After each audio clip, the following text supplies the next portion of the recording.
Welcome, Reanimated fans. This is H.A. Conrad coming to you from Brooklyn. And on the West Coast, my intrepid co-host, Stuart Tiffin. Hello, Stuart. Greetings. Hello. Hello. So we got a couple little news items today, but then we're going to jump into the next couple of episodes from Fear the Walking Dead. I think that is episodes 3 and 4. And then, we're going to do our usual little chat about some COVID things and get on with it. But how are you this fine Sunday? Oh, it's dark and drizzly. Oh, it's beautiful here. It's beautiful here. I was just having socially distanced rooftop breakfast coffee with our neighbors, our across the street neighbors. And it is honestly it feels like it's in the 60s almost. So, and sunny. So, there's that.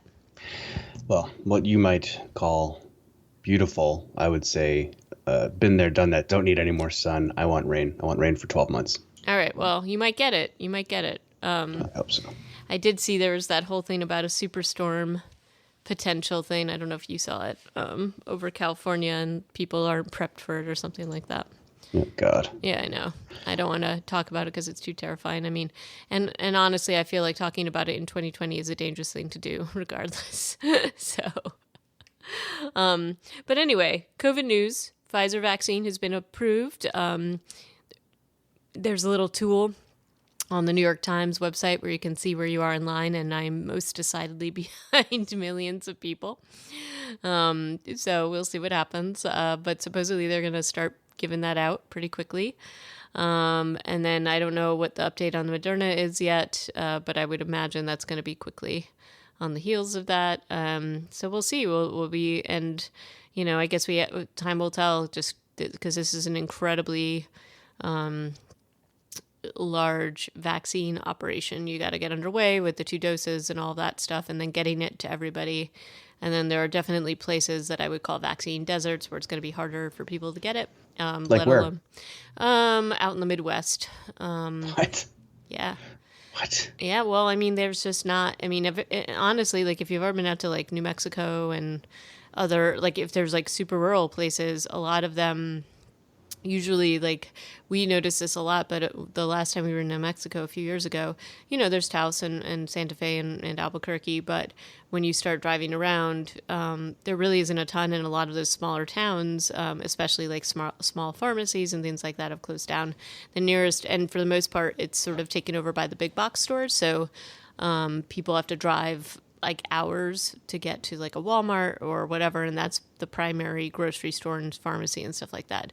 So imagine that scenario for vaccine operations. So unless you're setting up clinics, and remember, we've got to keep this particular vaccine, if we're talking about the Pfizer vaccine, extraordinarily cold, both in shipment and, it's not really stable for very long outside of taking it out of that deep freeze. Okay. So we'll see. There are some hard to reach parts of this country for sure. Yeah. I will have to take umbrage with you describing New Mexico as the Midwest, but I'm not saying it's the Midwest. I was using this as a place that I had actually been to in terms of, it is clearly not the Midwest. That is more Southwest. But I think that, but even more so, that's a place that has very specific cities and things like that. And then in the Midwest, you're just talking about just a lot more land, and a lot more land that doesn't necessarily have, it's our farmland. So you've got populations that are going to have to really make an effort to go and get this. And right now, if you're looking at what's happening in North and South Dakota and a lot of the places that are hardest hit, I think it's going to be, I think they can do it, but I just think it's going to take a lot of coordination, and it's going to take a long time, it's going to take time. So, but in happier, and New York is shutting down restaurant eating and that kind of thing as of Monday. So they're taking, the numbers are far above where they were in the spring. So I'm not shocked at this. So we'll see what happens. Anyway, how's things on the West Coast? We got shut down too. Yeah. As a state and then as a county also. We've been tracking over 30,000 new cases a day for the last 4 days in California.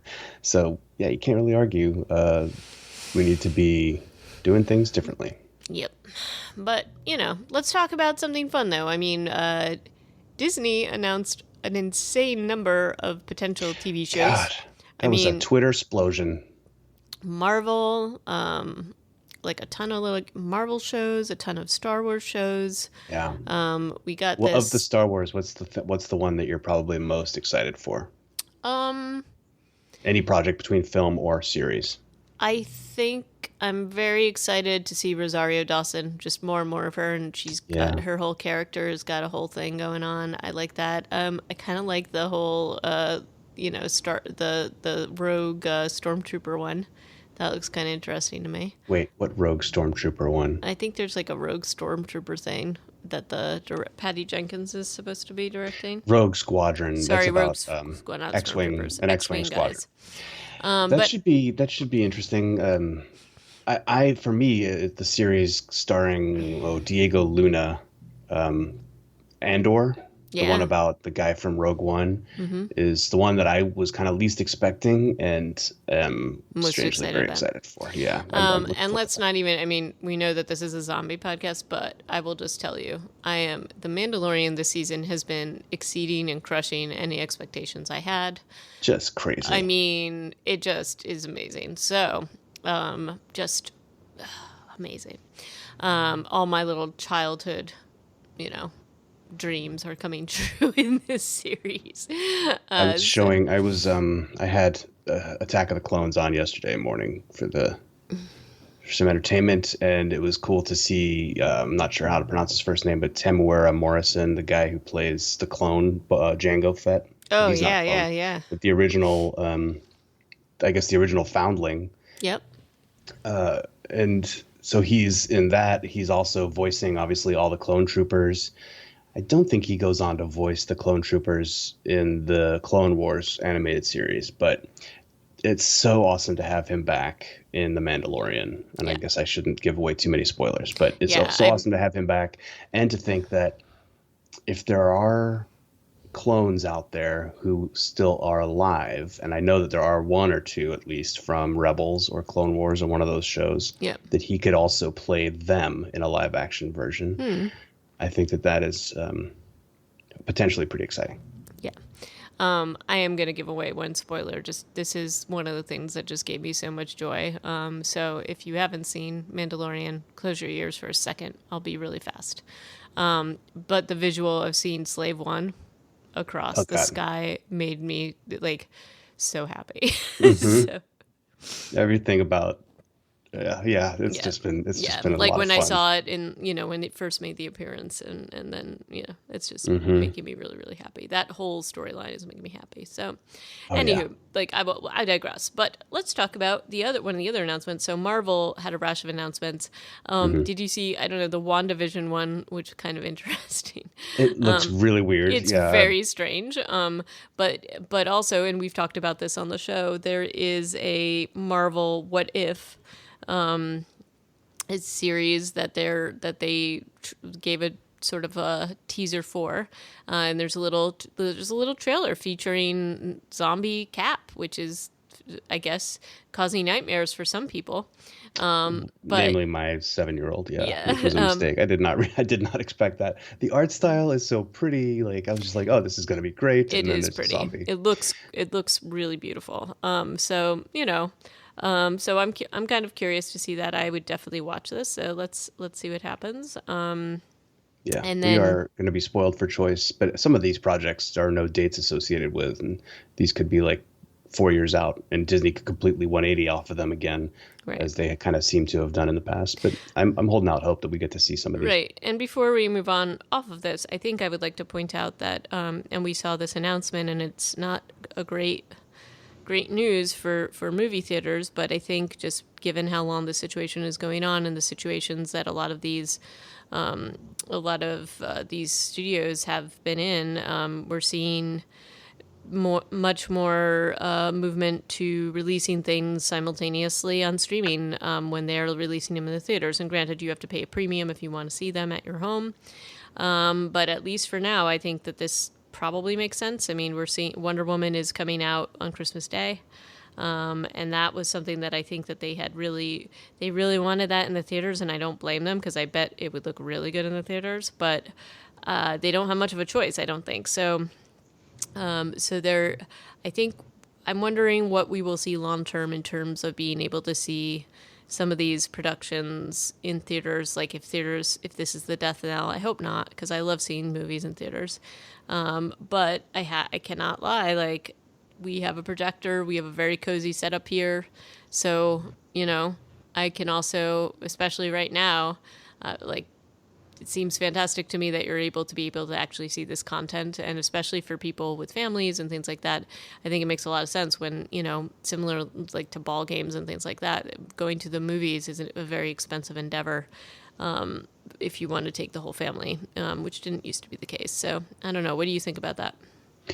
Yeah, I think it's why I'm of two minds about it.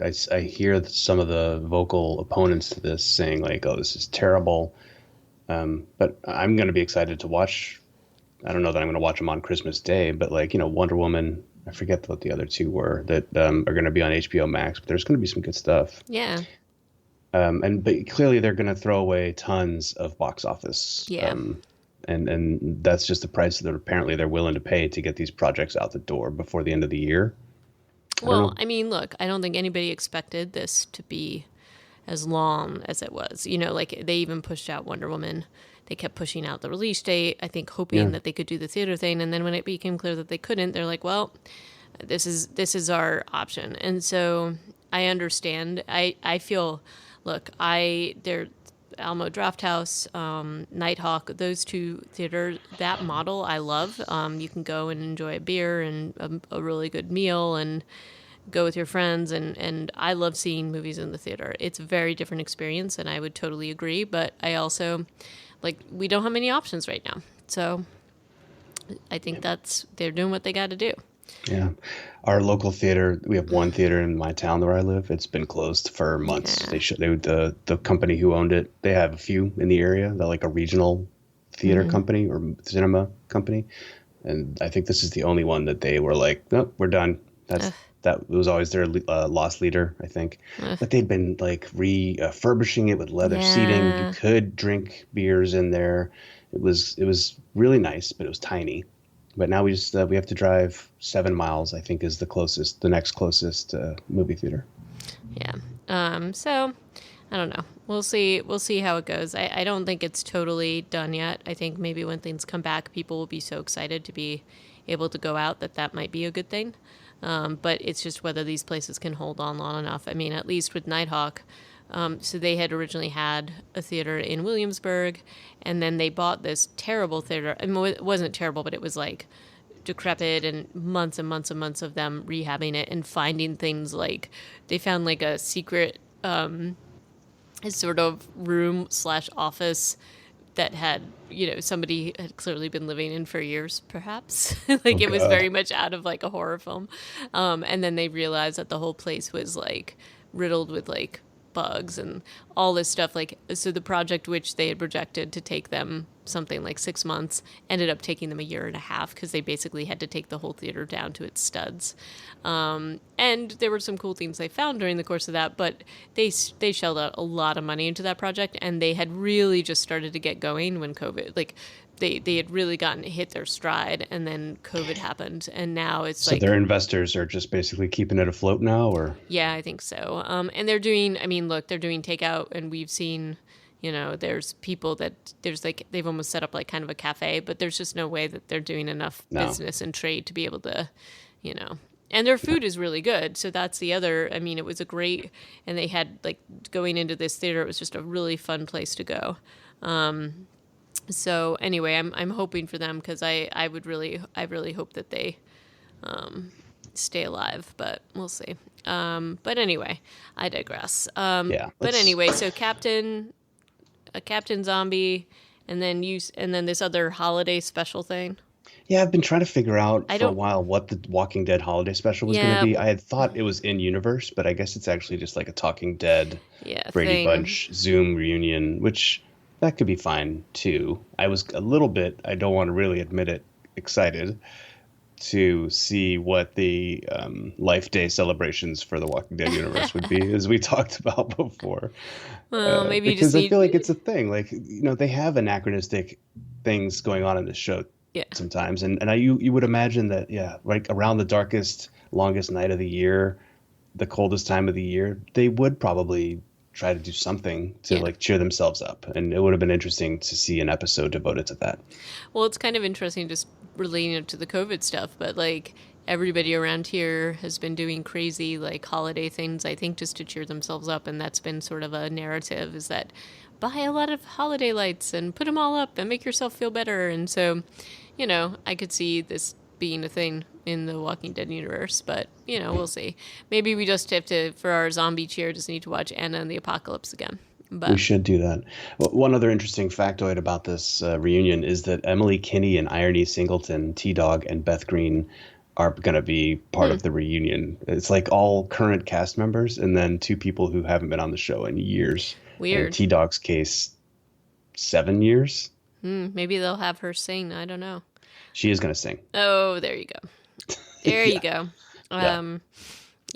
Yeah. But let's chat about Fear the Walking Dead. So we've got To Alaska it. and let's The see, Key. the Key. And so we've got the Alaska has a little bit of Morgan, but not as much as obviously in the premiere. Yeah, kind of just like the cold open is Morgan. This is also a Coleman Domingo directed episode. So written by Mallory Westfall. I like this episode. I liked it too. I have some definite things with this episode, mainly related to plague, which we'll get into. The buboes. Yeah. Yeah. But what's interesting is that it's an Al episode, which we tend to not like. No, But we did like the because last episode that was Al with Isabel. That's true. And even though Isabel isn't featured greatly, she's talked about a lot, and that's the motivation I think that we like with Al as opposed to the journalism take. yeah. I also like Dwight, and I think that's part of why I liked this. He had more lines than he's ever had. And he was much more. It's like I still have some questions about this character, and there's some definite questions that this whole thing raised, but I like him a lot, and I think that he and Al as sort of a buddy cop, show would work. An interesting duo, those two. Yeah, so they are, they're working for Virginia's team. They are videotaping everything, which seems just kind of dumb again. Once again, this whole videotaping thing is just stupid. But what I did like is the karmic sort of, now you have to GoPro stuff. Yep. Because this is your punishment. Yeah. And so it is a little bit kind of like Schadenfreude for me to see Al having to tape things and yet being pissed off about it. Yep. I'd agree with you on that, and I kind of thought the same thing. But they're basically, their jobs for Virginia's community is to go out to see why certain survivor groups failed, and they're very, once again I need to comment on the fact how badass this group of people, it's such a contrast from the world God. beyond. And they can take out multiple walkers in like really tight confines. Definitely are very capable, both as a team but also by themselves. We've also got an interestingly similar dynamic between Dwight and Al, as we've seen between other sort of duos that we, Felix and Huck and that kind of thing. Like, they very much trust each other, and but these two definitely have like a good chemistry. Like there is this feeling that they depend on each other, and I liked their interactions. They really open up to one another. They're both talking about their romantic interests, which is rare on this show, I think. Like, Yeah. when the show doesn't let people hook up that much. No, and I also think it calls out some of the things you and I have talked about before. It's just like Dwight's weird quest for Sherry, not knowing whether he's hallucinating or not knowing, whether she's actually out there or not. And he even calls it out at one point. It's like, yeah, I was delirious and dehydrated. I don't know what I heard. Yeah. But the overall theme of this search for love that Al is doing also, and and Dwight is doing. These are direct, I think, of these as being direct links to John Dory searching for June in the Oh first yeah. season that Chambliss and Goldberg were showrunners for. They were like, "Oh, people liked it when we did that, so Let's do more of let's that. double down and have two parallel searching for love stories in one season." So, Well, I mean, I'm not trying to be too cynical, but it does feel a little bit like they're looking for formulas that will work for them on this show. And I think that relates back to Strand's developing storyline too. yeah, and I mean, I think that they need to have people having something to believe in and something positive, and what's more positive than this? I will say that the whole tagline, the whole thing with Al looking for Isabel, and then even this whole thing where she's been listening in to hear like communications, and Dwight finds out about it, and then he's like, well, we gotta go find your love. And okay, well, you know what, Al knows that whatever group of people she's mixed up with are pretty dangerous. She gets that, and yet they still are like going to put her out on the roof like a sitting duck. And with because it's not like Isabel's alone; she's got like a whole crew of people with her. They've also seen what this crew of people have done, like because it's like CRM, but what they've done to others. Like they come across somebody that got basically, and they know this because they hear from one of his friends that he went up to the roof, he got shot and pushed off. And, like, so yet she's still going to go up and meet them. And this whole thing where it's just, to me, this is, again, I liked the episode, but this part, I'm like, no, this is just stupid. The formaldehyde zombie I thought was an interesting take. It was and just like the going through this funeral home, it's like clearly been an established settlement almost. Their weird driver's license game, I enjoyed that, and the way that they kind of took that from start to finish in this episode. And I do have to say, though, CRM would not be using unencrypted radio communications. And there's no way, unless the man that Isabel is talking to is really, really close, there's no way they would be able to hear him because of line of sight and distance. So it makes sense that they could hear the helicopter potentially once it's within, like, I don't know, 15 miles or I don't know how long the range is on that walkie, but it's a handheld. It doesn't have a massive antenna. So unless she's doing like circles around Al's position, it's fairly unlikely that she would be able to hear Isabel. I just wanted to point those kind of failures out. There's that also, but we've also seen what CRM does to survivors. And so the idea that this person is on a walkie, even doing what Al is doing, I don't really believe that they would leave that alone. That she's listening to their unencrypted, they just seem extraordinarily protective of their secrecy because that's what it's taken for them to survive. I don't think that they would leave this I don't think they would leave this loop open, basically. And whoever this operations guy is that Isabel is talking to at the end of the episode, if he couldn't hear Al, he still can hear his pilot talking to someone else on their net. And so, I agree. They know that there has been a breach of security. Yeah, and we've also seen, even with Huck and her mother, there is, distrust there, even within the whole CRM thing. So I think that their reaction has generally been to like crush down any kind of person that knows anything deep about them and somebody who's able to sort of break into this thing. I just don't feel like they would leave this alone. And maybe they aren't. Maybe we are going to see more of this later. So, but I just thought that was kind of an odd way to kind of deal with it. We've also had in the pre-credits scene, the cold open, Morgan has been kind of complaining to Rachel that people aren't going to recognize him anymore, especially Grace, I think, is the person he's thinking of, because he's had to change himself so many times, and now he's wearing Emil's clothes, but he shaved his beard off and made his walking stick into the long handle for the axe, which I thought happened last episode. Did I. But I'm like, yeah, you have changed a bunch of times because you've been insane on two different occasions. Yep. Also, Morgan, let's not forget that you've had two kind of trips to Crazy Town. Yep. So I don't know. Yeah. Grace has not been around for any of that, so maybe if she had been, she would not be so into you. But I don't think from what you are now versus what you were last season, there has been a huge difference. No, I agree. And I am just kind of like, oh, God, are we going through another Morgan like soul searching, crazy ass journey. Always. When are you not on Always. a So, Morgan soul searching but journey? anyway, and he's basically going out. He's gotten some supplies from Mr. Salazar. And what I will point out is that, he basically goes and gets like a jumpsuit or something of Grace's so he can have his trusty bloodhound Rufus smell it and search for her. But would Daniel really leave a note with his initials on it if he's like so undercover within Ginny's organization? I don't think so. I mean, he's also like this catatonic barber. How did he get out to this fireworks stand? We are talking about the key episode when we. This is like the pre-credit scene for the Right, key. right. But I'm But just yeah, saying, like this is just yeah, yeah, he has access that he shouldn't have, like to just wander around outside. yeah. And yeah, he probably should not be leaving his initials on anything. Yeah, but in any case, just not a stealthy way to go about things. But we've got so let's get back to our intrepid duo here. And this office building, it's a cool setting.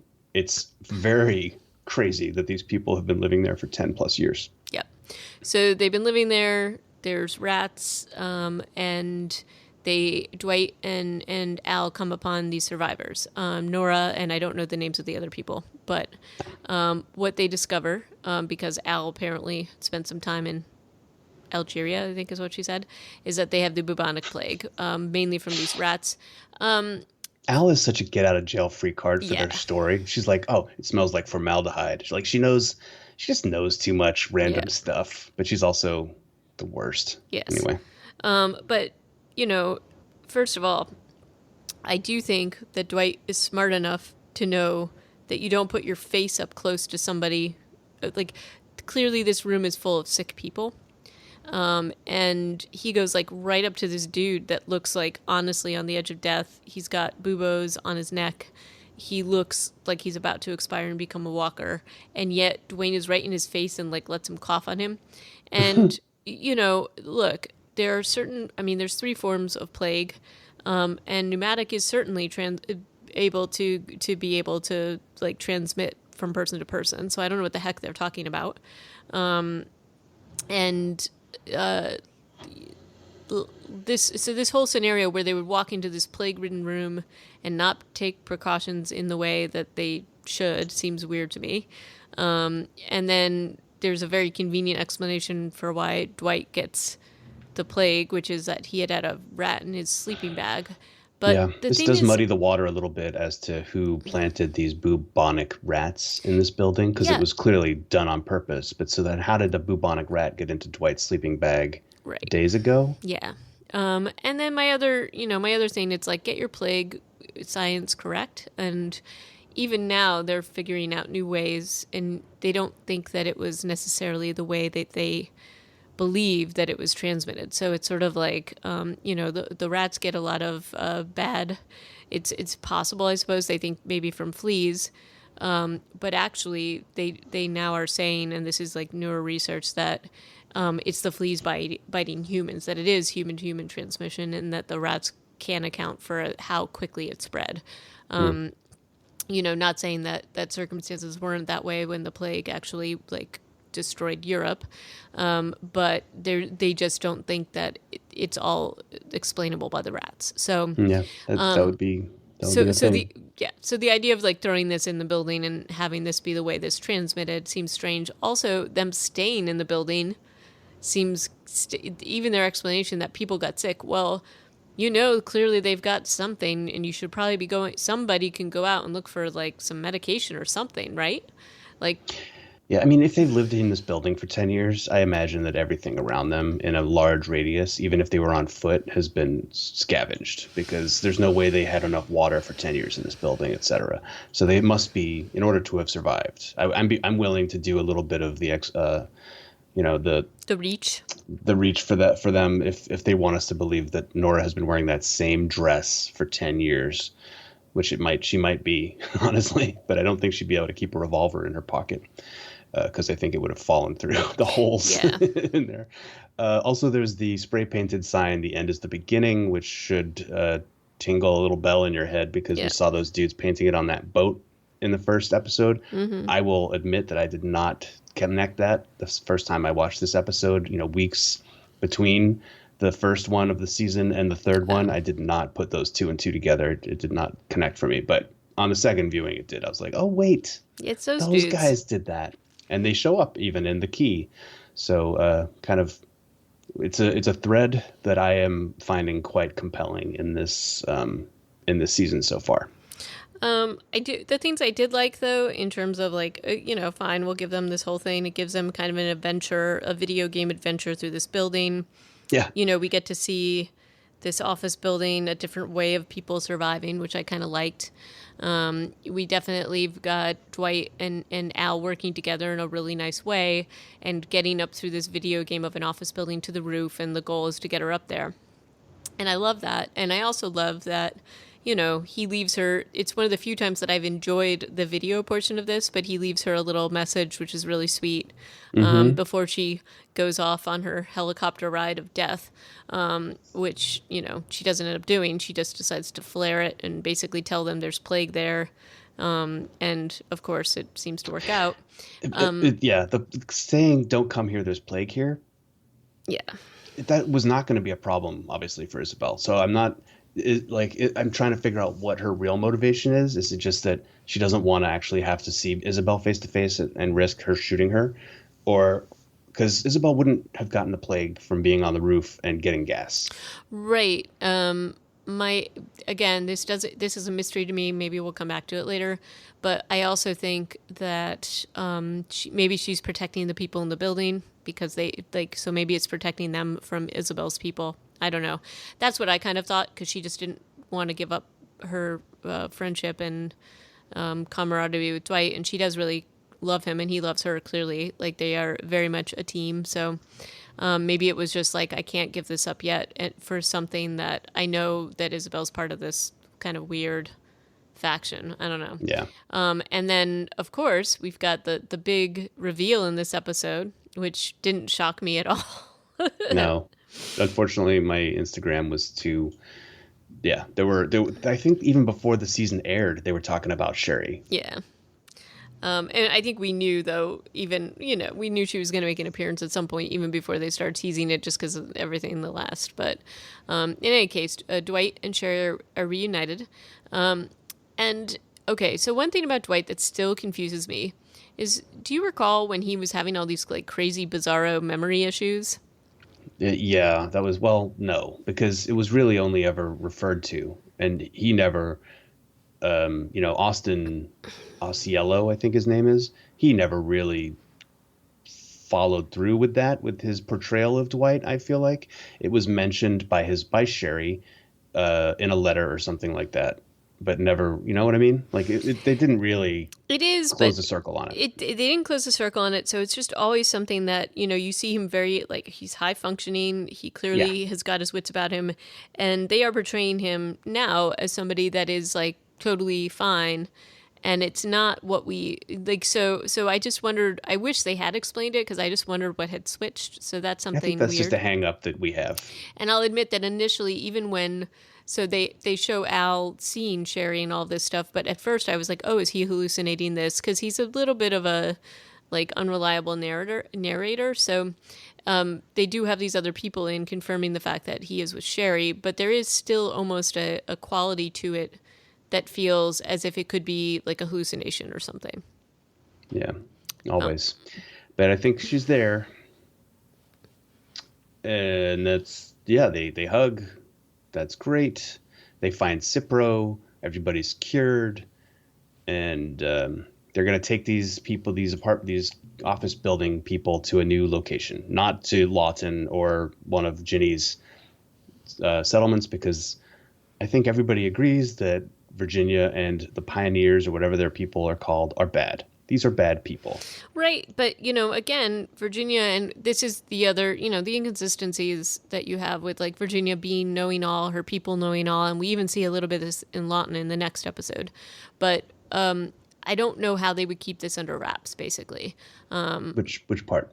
Just the fact that they have this whole group of people that where are they going to put these people? I don't know. Oh, you mean for Al and Dwight to Yeah, try and like, relocate a colony? Yeah. yeah, like, I don't know how they keep this from Virginia and I mean, the Pioneers, but realistically, Virginia and the Pioneers shouldn't figure this out because, for Pete's sake, they they're not omnipotent and omniscient, right? Like this No, should but be really doable in agreed. Texas. Agreed. In theory, yes, but let's just, but we'll move on. Yeah. So in any case, they're together.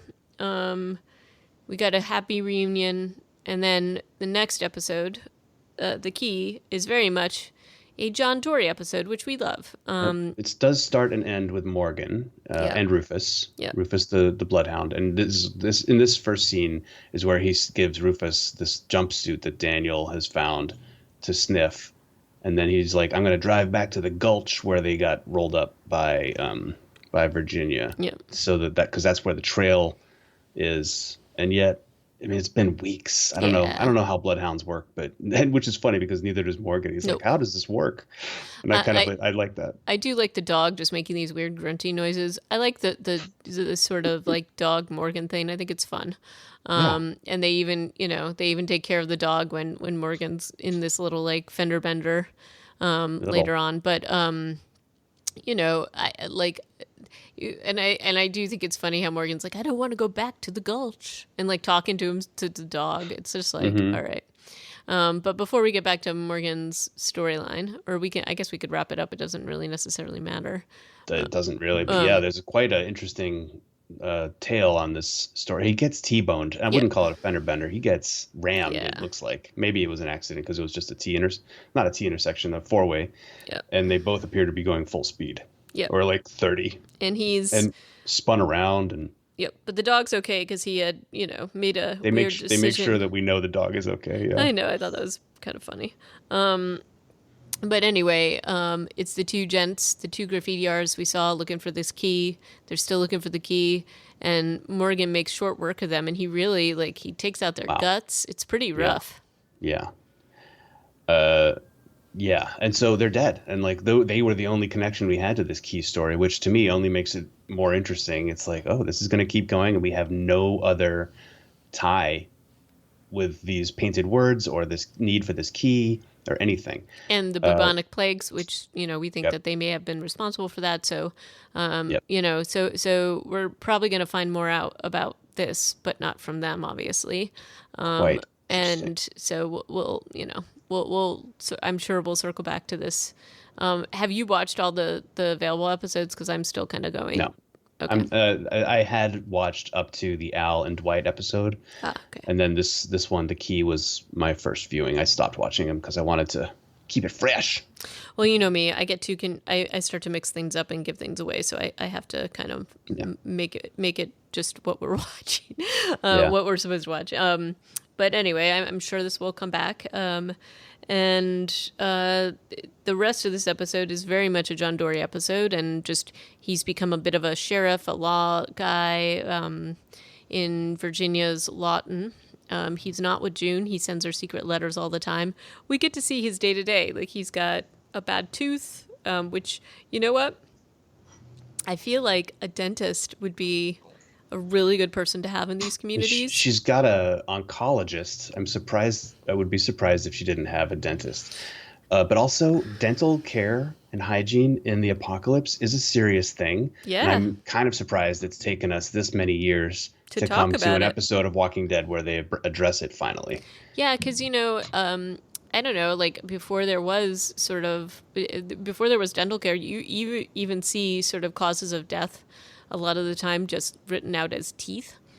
So like tooth infections and all that stuff is serious stuff. Like more and more they're connecting things that happen with your teeth, and it makes sense just bacteria wise and all that stuff. But they're connecting that with a lot of stuff like inflammation and other things that can cause like heart attacks and all sorts of things. That they're like, okay, good hygiene is really important. So you would imagine in an apocalypse that, probably they could find enough toothpaste and fluoride and things like that in different places to last forever because there's not that many people left. And, a little bit of toothpaste goes a long way. So I'm sort of surprised that there isn't like a stockpile of it that, John Dory's just using this like baking soda apparently. Yeah. So that was interesting to me because I just feel like toothpaste, I know it's 10 years in, but it does have a pretty long shelf life. So it sort of surprises me that they don't have some access to that, but I like the fact that they're even addressing it. This also, it felt like such a Western to me. Didn't it feel like that to you? Like very much like that kind of an episodic kind of Mm-hmm. thing, even in how it's Well, filmed. yeah, and it's a murder mystery. Like Mm-hmm. it's like dirt roads, this little weird whatever Lawton was before the apocalypse. If it's a museum town, it must be. I don't know. It's like it doesn't. If it's not the Gulch, it feels like the Gulch, except Yep. that it has white picket fences. Um, yeah, so it definitely feels like And I a mean, look, Western. we see his day to day. He's actually writing kind of positive things to June about this, which is how we find out all about this. We see him, and they lead really nicely into this because, like, he basically sees this the murder victim basically is Hmm. Cameron, and we see him drawing. We see John Dory interacting with him, and they do this a lot without like there's no conversation.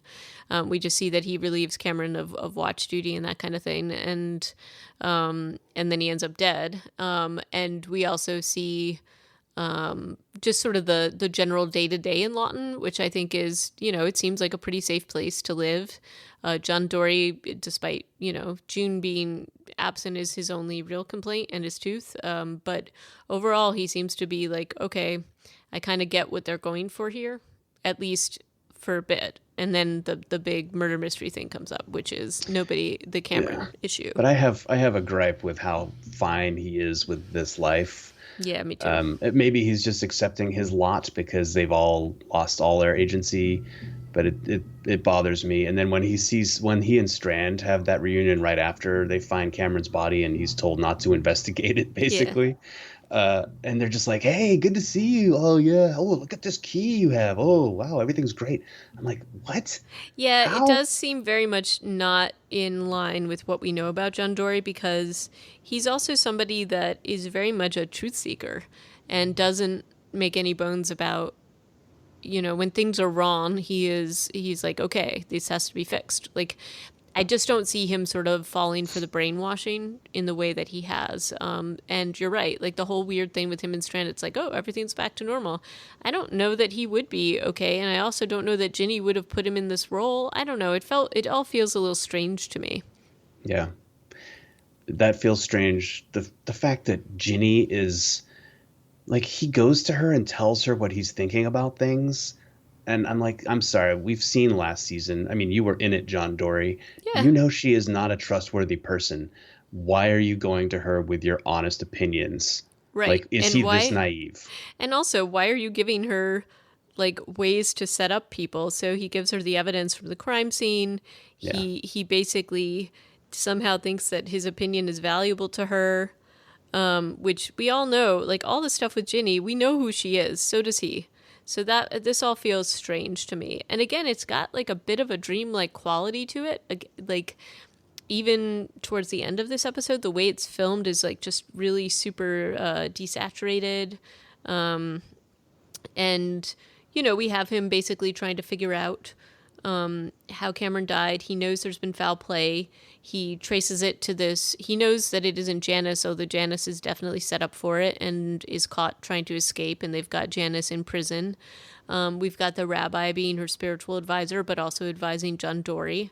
And then all mixed up in this is Ginny basically sort of orchestrating this fake,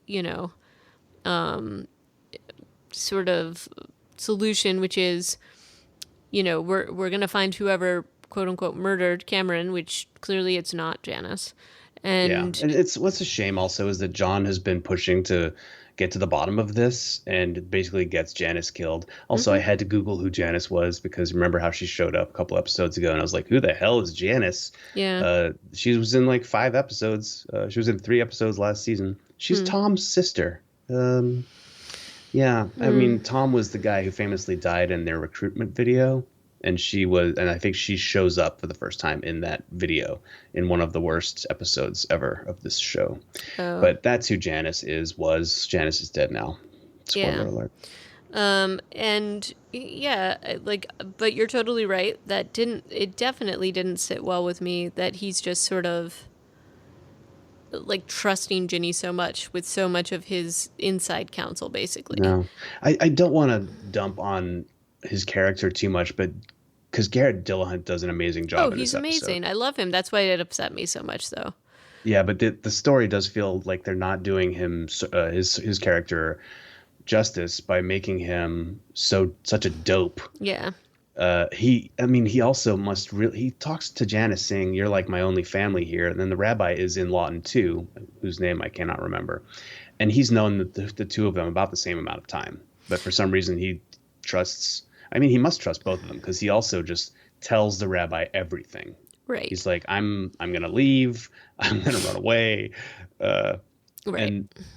And Strand, we have to talk about Strand. Yeah, and then Strand's like all in this like very strange position where he's now kind of on Ginny's side, and He's 100%. He's a bad guy in this episode. Yeah, and he like is, he basically hides what they're going to do to Janice. He basically says, "Oh, Janice knew she was going to take the fall for you." Like, and it's just super weird. I don't like it's just all a very strange thing. And I love John Dory as a character. But I also, all of this does not make sense to me. I don't believe that Ginny would have sort of gone through all of this and then made him one of her rangers because he's clearly questioning things that she's doing. Like, even if, okay, so Janice ends up dying, and all right, take that whole thing. Well, John Dory's been going behind her back and investigating things she doesn't want him to investigate. He is like a liability to her, and then she's making him this position. It's just all very weird. That doesn't feel like Ginny's behavior, like what we've seen at all. Yeah, I can explain her promotion of him and bringing June into the colony as like trying to settle things down because for some reason she values June, she values him, and that's the only reason they're alive. But also there must be some sort of balance that she's maintaining where she can't just kill everybody, or there would be some sort of rebellion. Right, and clearly he's well liked, and you can see that even him walking around. But like this whole thing with Janice, I just don't. Again, I don't know that Strand and the rabbi would have sold her out like this. And I do think that somebody would have tried to help her escape and not allowed Ginny to do this to her. It feels weird that she was the sacrificial lamb. And so that just isn't sitting well with me at all. But again, we both of you and I called it and said that she was like a red shirt, and she was. So there we go. She had more lines than your average red shirt. But I also want to call out that I super disagree with the monologue he has. Well, it's more of a dialogue with the rabbi where he's like, "Yeah, my dad was this great cop. He totally planted evidence, but he was doing it for the right reasons." I'm like, nope. I'm sorry. That is not okay. Nope. You cannot plant evidence. No. I disagree with you, John Dory. And so again, the writer's not exactly. I feel like he's more moral than that. Right. Agree. In a really like super strict way, and we've seen this before. So again, it's a little, I don't know. We'll see what happens. It was nice to see June again, and it was, again, this also felt very almost like it wasn't real because even how they then show him like pulling his own tooth out, which I admit I had a hard time with. It's just like a stressful thing to watch somebody do. I also don't think you can actually fit pliers into your mouth like that. You just can't do it.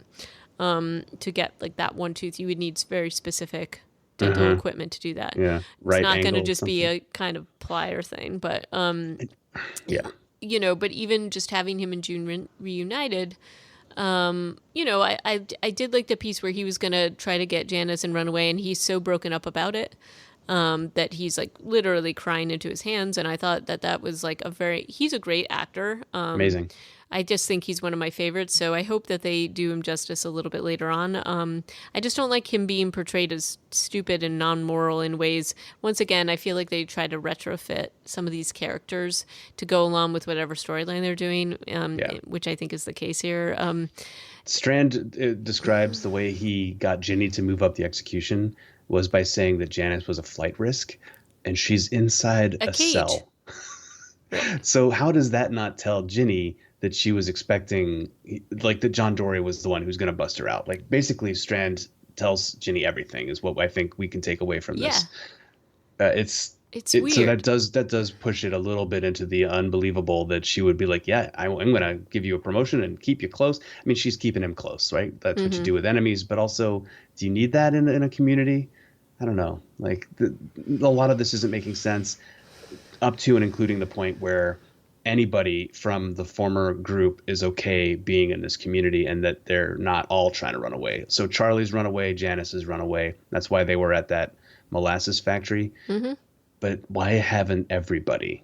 Hasn't Well, right. everybody? And then we've also got, Ginny's sister, Dakota, who keeps making these like super Yeah, subversive statements and like yeah, helping out this group specifically, which it's almost like, well, maybe she's like a spy. I don't know. This is like kind of strange that she keeps popping up to help out our yeah, group. And it's specifically this group that she keeps trying to help. So I find yeah. that to be a little unusual.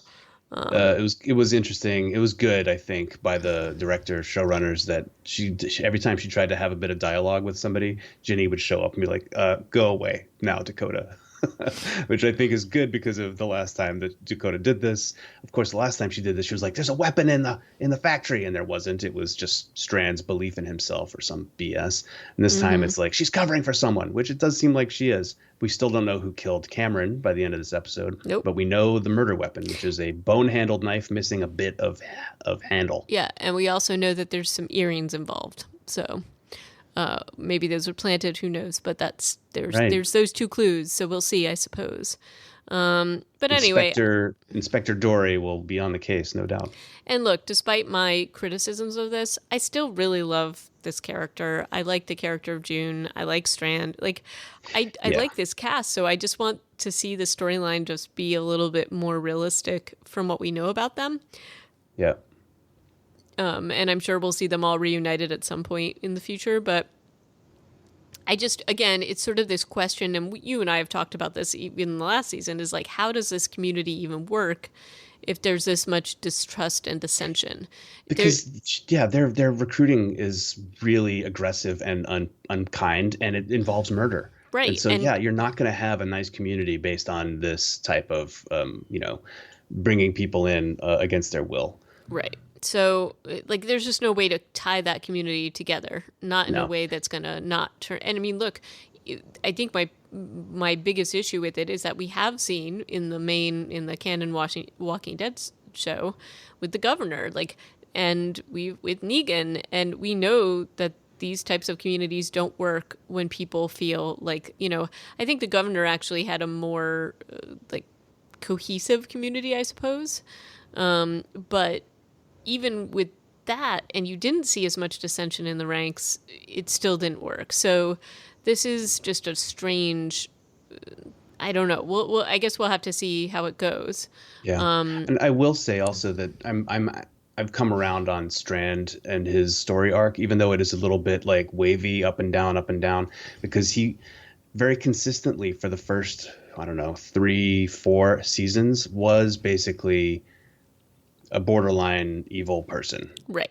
who had some good tendencies. And now I think he, like as he did with that scene with Alicia, he's embracing his inner evil, his lesser angels, and is going to be potentially like the big bad at some point in this show. And that's, I He think, probably fine. I think he might be, but I think he's also, look, he's still protecting his core people. I don't think he considered Janice to be his core people, but he does consider, Yeah. Salazar. He does consider Charlie. He does consider John Dory. Like his core people, I think he is probably, I mean, my guess is, and I think, when the rabbi and he talked together, I mean, look, those two sacrificed Janice without question. I don't think And the rabbi did. I think that was all Strand. The rabbi okay, says well, he told him about it afterwards. maybe, but even so, but I think Strand is like, okay, I'm going to keep this core group of people safe, and Yeah. we'll do whatever he needs to do. I mean, I think they're his reason for doing it. So I Yeah. don't think it's going to be a big bad in the way that we saw him in the first season, but I do think that we're going to have a comeuppance in terms of his people basically really just not tolerating that kind of behavior, especially from Alicia. I think is probably Yeah. what's going to happen. And it But might mean he dies, but that's fine. So I think we should wrap it here. I think we've covered these two in a good way. These are good. I think both these episodes are Yeah. basically good. I think this season so far is batting 100, and Oh it's yeah, great, or 1,000 definitely. rather. So let us know what you think about these two episodes and the first 4 episodes of Fear the Walking Dead. You can email us at reanimatedpodcast@gmail.com. You can tweet at us at reanimatedpcast, and our show notes are online at reanimatedpodcast.com. And next week we're going to get back together and talk about the next 2 episodes in the season, maybe 3, because I think there's only 3 left. Oh in yeah, the let's do it. mid-season. All Let's right, do so it. yeah, let's round out the first half of the season, and we look forward to hearing from you. And thanks for listening. Thanks. Ciao. Bye.